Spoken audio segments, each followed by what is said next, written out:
Welcome everyone to the Marketplace of Ideas. Tawny Ferrarini here, along with Kate Johnson, and we are getting together on a monthly basis so that we can share this idea that we have to amplify human flourishing through sound interdisciplinary education across the humanities and social sciences. As most of you in this group know, our mission is twofold. One, we want to provide educators like you in the humanities and social sciences with a collaborative space to experiment with curriculum and high quality content. And we want to do this outside of conferences.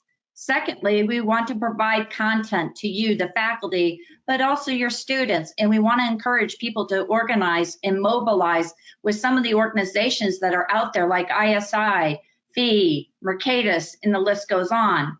The resources that we bring to you are trusted, and they're provided and used widely by a community of colleagues with a common passion.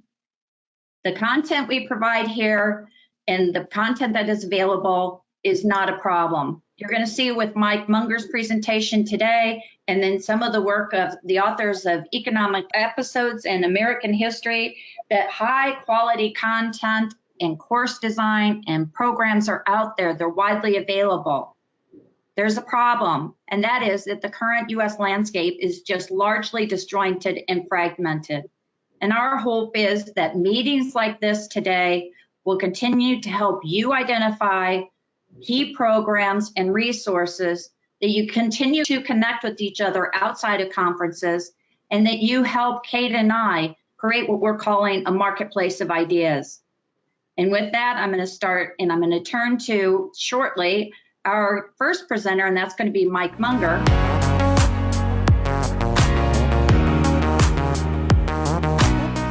The study of PPE is, in my mind, a palliative to a set of problems that are facing academic research and undergrad education. So economics, political theory, their philosophical foundations have been subject to the balkanization and stovepiping that you get from academic study. So one of the ways that professors become one of the top 5 in their field is to ensure that there are only 5 people in their field. The problem is that that sort of narrowing has really done a lot of damage to education. I think it's done that in 2 ways. One is through the sensible way of academic specialization, where you're trying to push on some frontier, but it also means that many questions that actually are an important part of becoming citizens of the 21st century, academics will just say, well, that's not economics. We're only going to look at Pareto optimality. Or a philosopher might say, we're not going to worry about problems of implementation. That's something that political scientists can do. Well, I would hope that faculty want students to be better than they are. And in many cases, it's not that difficult to achieve, in the sense that students have to achieve integration among things that faculty can ignore. We can actually keep them separated. So academic borders are heavily defended. And a lot of us have become absorbed by pretty similar questions, but the answers that we give are separated by these borders. And some of the borders are pretty heavily defended. And famously, Buchanan and Tulloch, when they wrote their interdisciplinary book in 1962, The Calculus of Consent, noticed that fence rows had 2 qualities. That is, right along, if you're plowing and you're in the middle of the field, that gets plowed, that gets planted, we always get a crop there. But along the fence rows, there's 2 things. The soil is more fertile because it has not been so heavily farmed, but there's also more rocks. We don't remove the rocks and difficulties along the fence row because that's on the border. So it's more fertile and at the same time more rocky. We have to find ways to work that area. So here's actually the text there. And the borders of orthodoxy means there's more stumps and more boulders, but at the same time, good fences make good neighbors. The Robert Frost poem often is cited, but of course, as you may know, Robert Frost actually, in the poem, The Mending Wall, he's saying that good fences are a problem. So I left my neighbor beyond the hill. We walked the line to set the wall between us once again. There's some of the boulders fallen off. So it's just kind of an outdoor game. He's all pine, I'm all apple orchard. My apple trees will never get across and eat the cones under his pine. before I built a wall, I'd ask to know what I was walling in or walling out. Something there is that doesn't love a wall, that wants it down. Well, that thing is PPE. PPE wants the academic walls that keep students from being able to study the great questions that motivated Adam Smith and David Hume in the Scottish Enlightenment. They were trying to look at a lot of these questions at the same time. And it's now hard for students who are interested in those big questions to find classes where someone trained in economics and someone trained in political science is actually obliged to confront someone across those stone walls. And I think the problem's getting worse, not better. The three disciplines have very different accounts of core concepts: rational choice, simulation, and modeling. So there's some work being done in the interstices, but that work is often dismissed as applied. And I've often heard, this kind of opportunities for intellectual arbitrage, I've often heard this kind of being dismissed as, well, that's not really economics, or that's not really philosophy. Now, maybe I'm being defensive because that's a description of my own work. Some of the most exciting developments in those three disciplines has been, to say the least, slow to work its way into the other disciplines. And in terms of being welcome to students and newcomers, it's hard for students to get across that. Academic research disciplines have grown more separated at the same time that students yearn for integration. So we'll just assume in this class there's no problem, and obviously they recognize that there's a problem across the other side, or we're dealing with ideal theory. So this departmental compartmentalization means that adventurous, intellectually curious students have to try to navigate an inhospitable terrain. So one of the things that we have done in Duke's PPE program is often have team teaching between maybe an economist and a philosopher. And some of the most productive discussions you get are when a philosopher and an economist will actually question each other, kind of have a methodological debate. And students are interested to learn that these questions not only are not settled, but are often not even asked in academics. So it's pretty exciting for them to participate. So the claim is that a liberal education should connect the policy questions and the ethical problems of the day with the enduring analytical principle, the timeless legacy of ethical understandings of the past.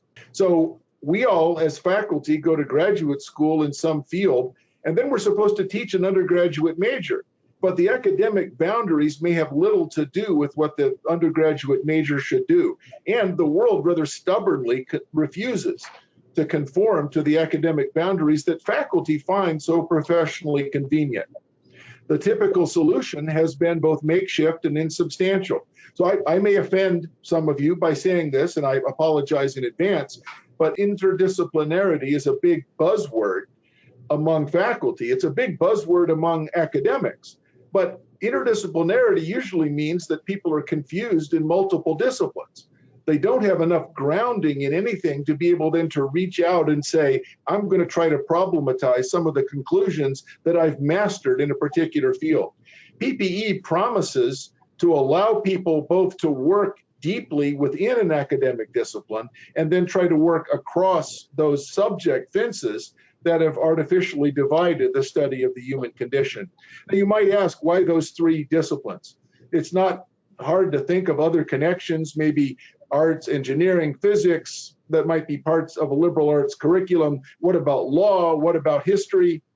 PPE doesn't make any claim to being the only useful interdisciplinary curriculum.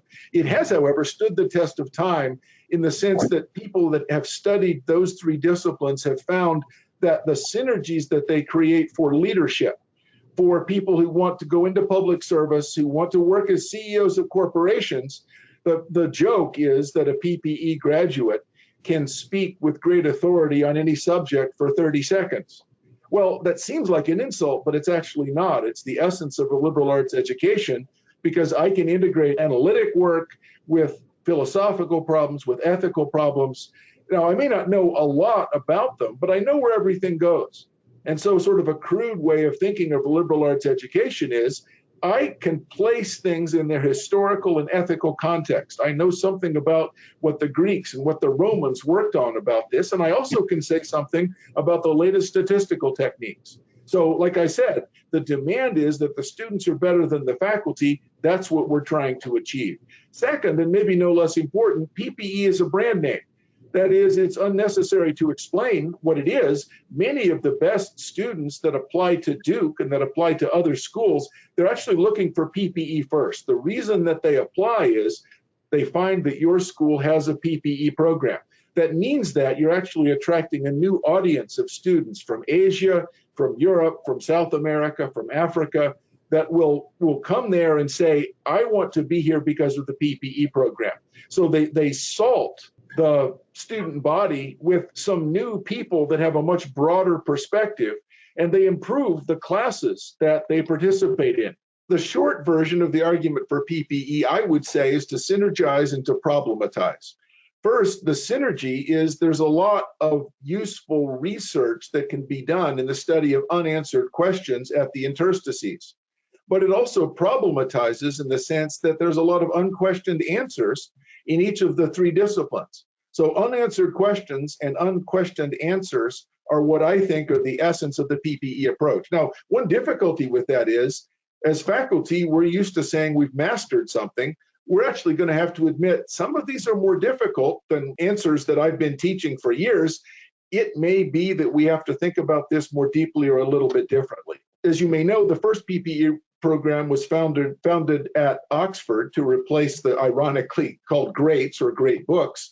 And a lot of the reason was it was felt that it was impossible to run an empire with students that only had that kind of liberal arts education. So the question is, can you make connections with institutional political science and analytical economics and still preserve the essence of a great books approach?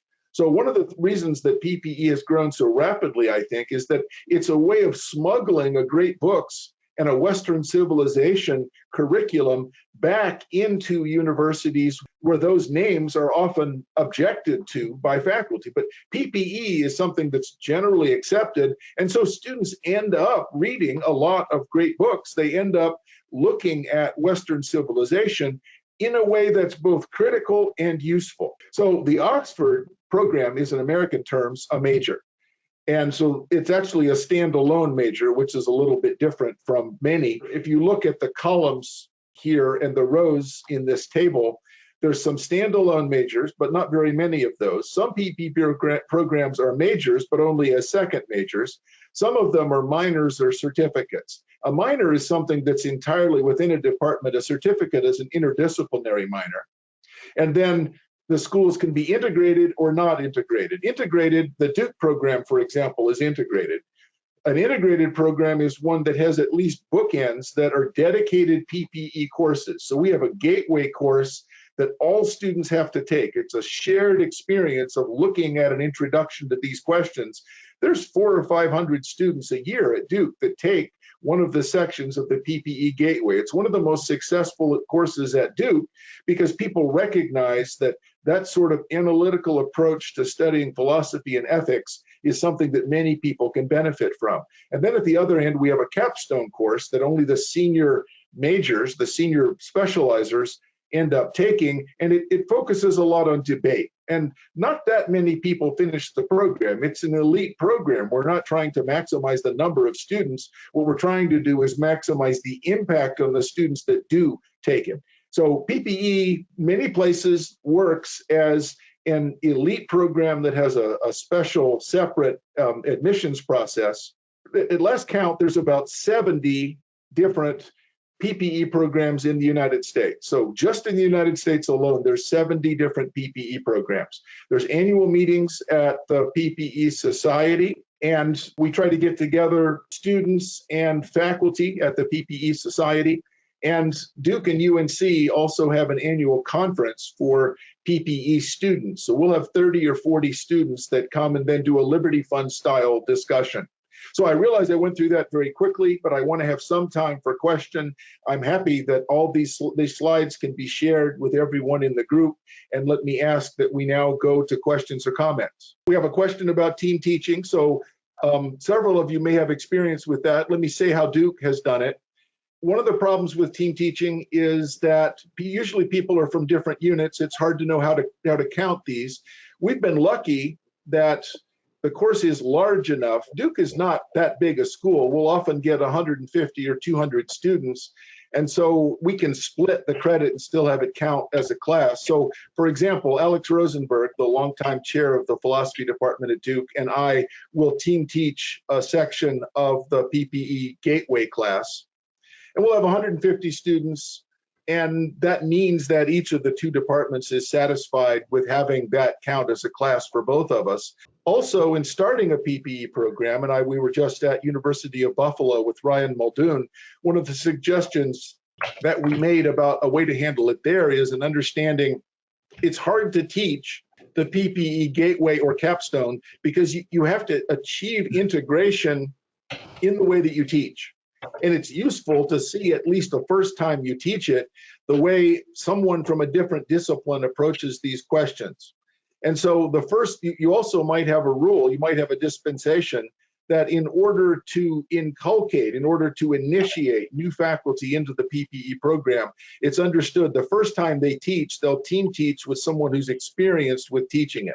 So those are the two suggestions that I would make, and it's worked at Duke, but then Duke is blessed with a substantial amount of resources. But a large class, team teaching can count for both faculty, or the first time that a new faculty member teaches in the program, they get full credit for teaching it because it's understood they have to learn quite a bit about how to teach P, P, and E, which may not be something that they've already mastered. But I think the team teaching part is really important, particularly for new faculty, because otherwise this is likely just to be a class that's in philosophy or in politics or in economics. Since it's extra work for the faculty member, using the opportunity to team teach as an inducement the first time is an important way of recruiting them. In the meantime, we have a comment from Jeff Nelson. He says PPE seems to be breaking beyond the walls of academia into para-university organizations with micro-credentialing now allowing for new style validation of knowledge.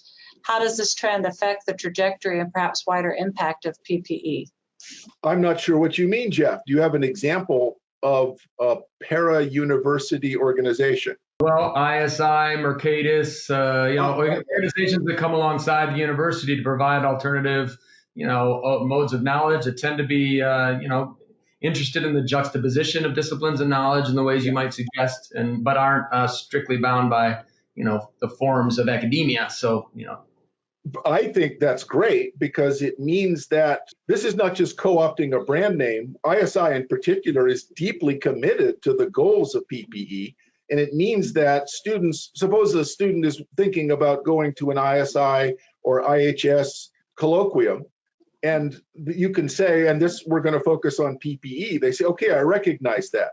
So and it's not fake. This is actually real. It actually does contribute to the PPE approach. So I think that's terrific. The question is how to have new style validation of knowledge, as you say, and yet integrate it into the traditional approaches of when Adam Smith was talking about political economy, he had a pretty encompassing view of what moral philosophy was and how political economy fit into it.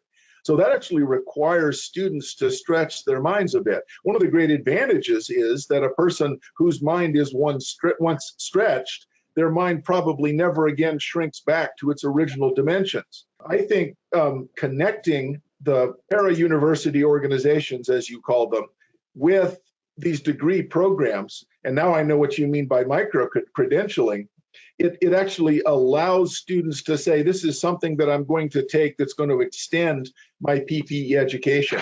So I think that's a very, very positive development. Yeah, I think it's coming alongside what's been happening in the mainstream sort of university PPE programs. But I think it also can come back. We were introduced and to get students excited about PPE approaches, and maybe to find programs like yours and what they're doing at Northwood, hopefully, and many other places. So I think there's a lot of synergies to be developed between what's happening, beginning to happen in kind of the sphere alongside the university, and what's sort of well established, and as you said, is 70 plus programs in the traditional university space. But a lot of students aren't going to. There's a lot more students than just are available in the 70 programs. So I think what is happening at IHS or Mercatus or ISI or eventually some other places we can boom PPE hopefully, or at least help. Yeah. Oh, that sounds great. So Ross McCulloch asked, what fraction of students use PPE pre-grad school degree? I think it's interesting. This is just my opinion. There's a lot of the rest of you who know a lot about this, and so correct me.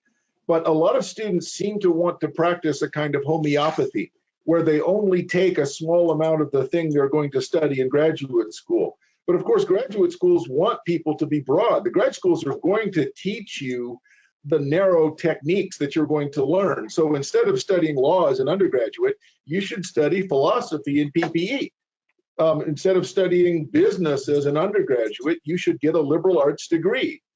So I have found that quite a few students study PPE because we've been able to get that message through to them, that a broad liberal arts approach is more likely to be what graduate schools are looking for. So both instrumentally and as a matter of learning what you need to know for graduate school, PPE is a good approach. The fraction, though, is still pretty small.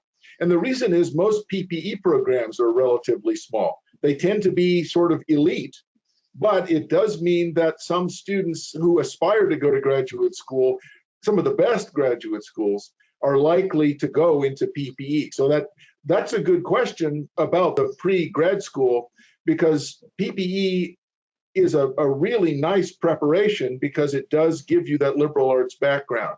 I just wanted to follow up. This is Russ.